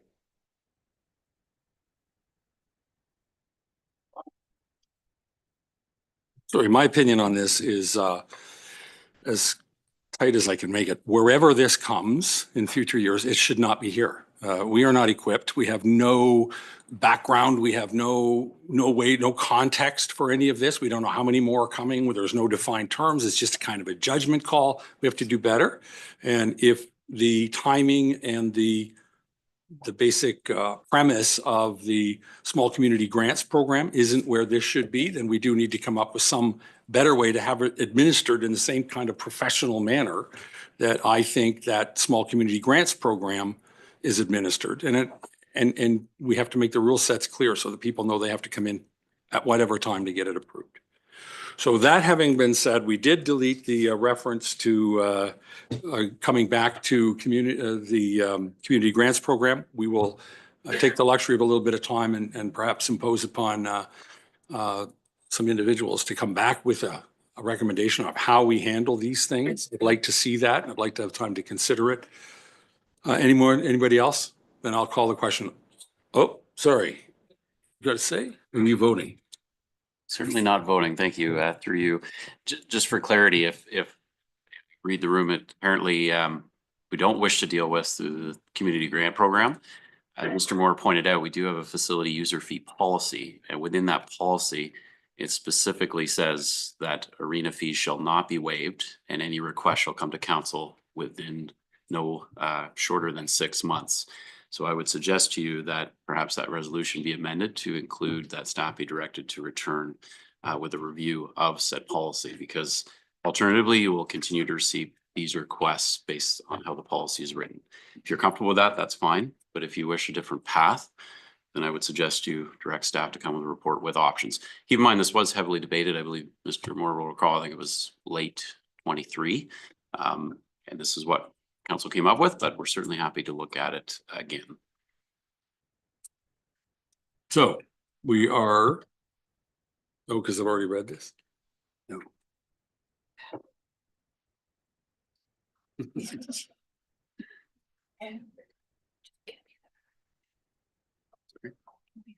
Sure. Yeah. We're going to have a separate resolution to record that thought, and then we're going to read it, vote on the amendment to what I've already read. Yeah, I've already read it, right? And then we'll come back and approve it as amended. Sorry, I'm not looking over your shoulder. No, it's okay. I'll do this as a separate one, so you can just go ahead and we'll keep them as two separate. Oh, all right. So we've read this. It's in, all in favor. That carries. Thank you very much. Now we're going to come back and amend what I got it.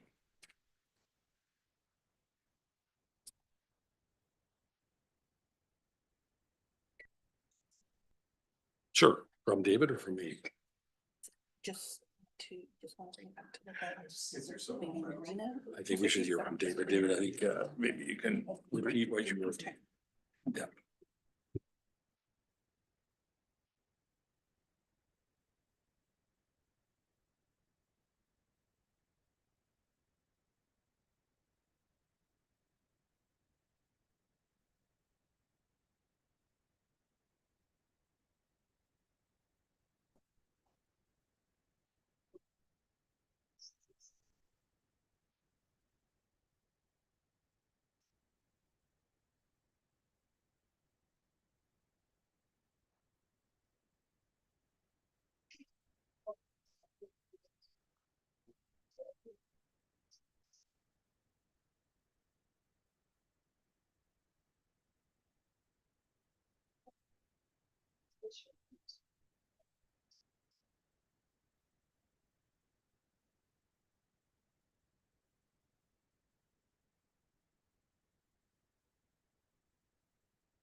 Okay, thank you. Let's close this one out.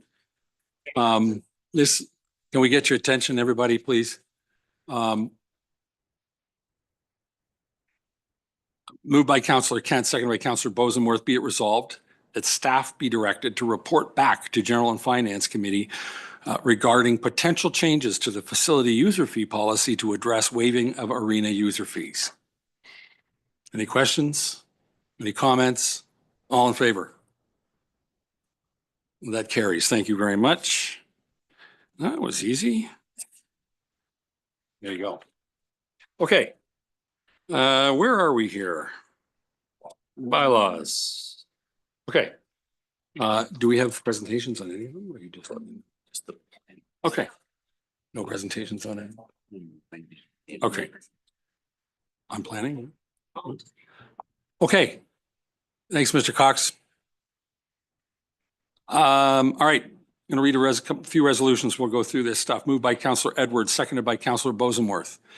Be it resolved that bylaw 2024-076 to designate site plan control part of lot 31 concession 11, more particularly described as parts 1 to 7, plan 35R-15875, parts 5 to 8 and 11, plan 35R-24358, part 1, plan 35R-23752, parts 4, 6, and 8, plan 35R-26185, Medora, Bluff Road Point Corporation, roll number 4-15-035, be read a first, second, and third time, and finally passed. Any comments? Any questions? All in favor? Thank you very much. That carries. I think I better have a drink.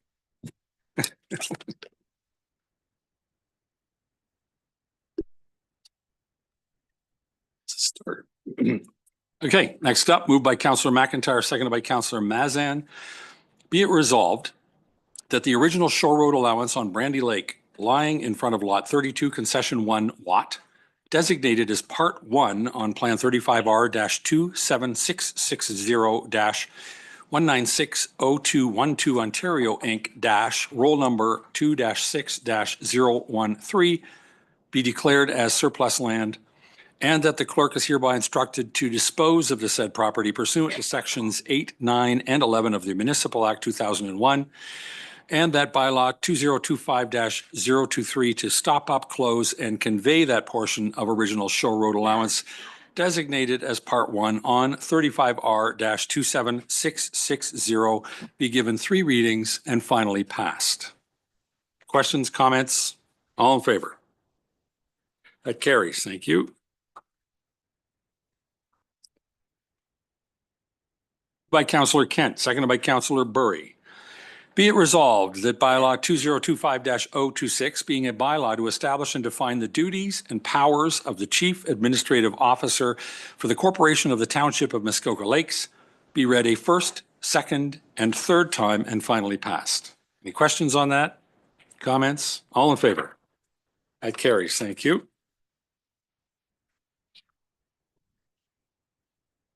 Next one, moved by Councillor Roberts, seconded by Councillor Edwards. Be it resolved that bylaw 2025-007, being a bylaw to establish an appeal committee and rules of procedure for the Corporation of the Township of Muskoka Lakes, be read a first, second, and third time and finally passed. I'll call a question. All in favor? That carries. Thank you. Next up, moved by Councillor Kent, seconded by Councillor Burry. Be it resolved that bylaw 2025-027, being a bylaw to appoint members to the Appeals Committee for the Corporation of the Township of Muskoka Lakes, be read a first, second, third time, and finally passed. Any questions or comments? All in favor? Thank you. All right, moved by Councillor Mazan, seconded by Councillor Edwards. Be it resolved that bylaw 2025-028, being a bylaw to amend bylaw 2023-109, a bylaw of the Corporation of the Township of Muskoka Lakes with respect to fees and charges for a request for an appeal, be read a first, second, third time, and finally passed. All in favor? That carries. I didn't give you a chance. Send me a letter. All right, next one, moved by Councillor Zabit, seconded by Councillor Edwards. Be it resolved that bylaw 2025-029, being a bylaw to amend bylaw 2023-009, a bylaw to regulate outdoor and indoor illumination to ensure responsible lighting, the reduction of light pollution, and the conservation of the environment and the night sky be read a first, second, third time, and finally passed. Any questions? Any comments? All in favor? That carries. Thank you.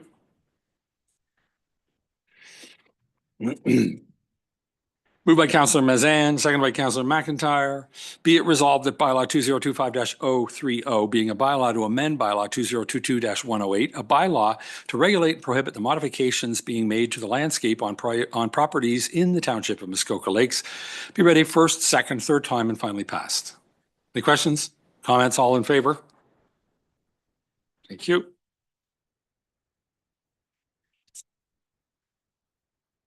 Moved by Councillor Kent, seconded by Councillor Edwards. Be it resolved that bylaw 2025-31 being a bylaw to amend bylaw 2022-107, a bylaw to conserve, prohibit, protect, restrict, and regulate the possible harvesting, removal, injuring, damaging, and destruction of trees on private property in the township of Muskoka Lakes, be read a first, second, third time, and finally passed. Anybody with questions, comments? All in favor? That carries. Thank you. All right. Next up, moved by Councillor Bosenworth, seconded by Councillor Zavitz. Be it resolved that bylaw 2025-032, being a bylaw to amend bylaw 2022-021, a bylaw to regulate the alteration, encroachment upon, fouling, obstruction, use, and care of public lands, be read a first, second, third time, and finally passed. Any questions? All in favor? That carries. Thank you. Next up, moved by Councillor Roberts, seconded by Councillor Mazan, be it resolved that bylaw 2025-033, being a bylaw to amend bylaw 2021-090, a bylaw to control and license dogs within the township of Muskoka Lakes, be read a first, second, third time, and finally passed. Any questions? All in favor? That's good. That carries. Thank you. Next up, moved by Councillor Edwards, seconded by Councillor Burry, be it resolved that bylaw 2025-034, being a bylaw to amend bylaw 2023-109, a bylaw of the Corporation of the Township of Muskoka Lakes with respect to the establishment and requirements of the payment of various fees and charges for information, services, activities, and use of the township property, be read a first, second, third time, and finally passed. Any questions? All in favor? That carries. Thank you.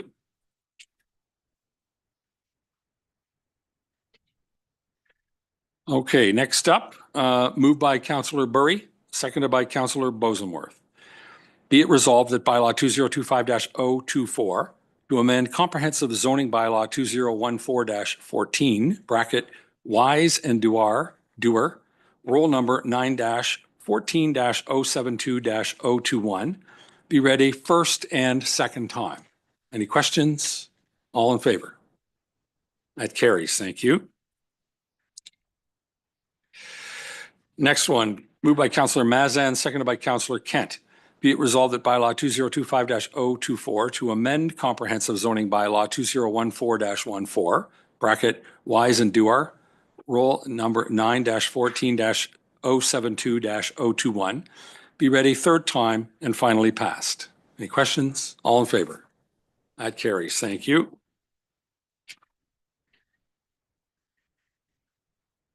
Okay. Next one up, moved by Councillor Mazan, seconded by Councillor Roberts. Be it resolved that bylaw 2025-025 to amend comprehensive zoning bylaw 2014-14, bracket Fulton, roll number 1-4-037-01, be read a first and second time. Any questions? All in favor? That carries. Thank you. Next one is moved by Councillor Mazan, seconded by Councillor McIntyre. Be it resolved that bylaw 2025-025 to amend comprehensive zoning bylaw 2014-14, bracket Fulton, roll number 1-4-037-01, be read a third time and finally passed. All in favor? That carries. Thank you. Okay. Moved by Counselor Edwards, seconded by Counselor Roberts. Be it resolved that council in closed session convene at 3:31 PM for an exemption, litigation, or potential litigation, including matters before administrative tribunals affecting the municipality or local board, and that's section 239 sub 2 sub E of the Municipal Act 2001.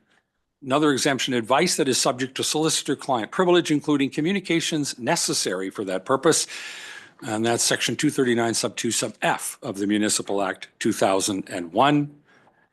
Number one is a verbal update on an OLT hearing, and number two is a verbal update on the township infrastructure lease. Any questions on the closed session? All in favor? Thank you. We are in closed. We'll take a few minutes to get there.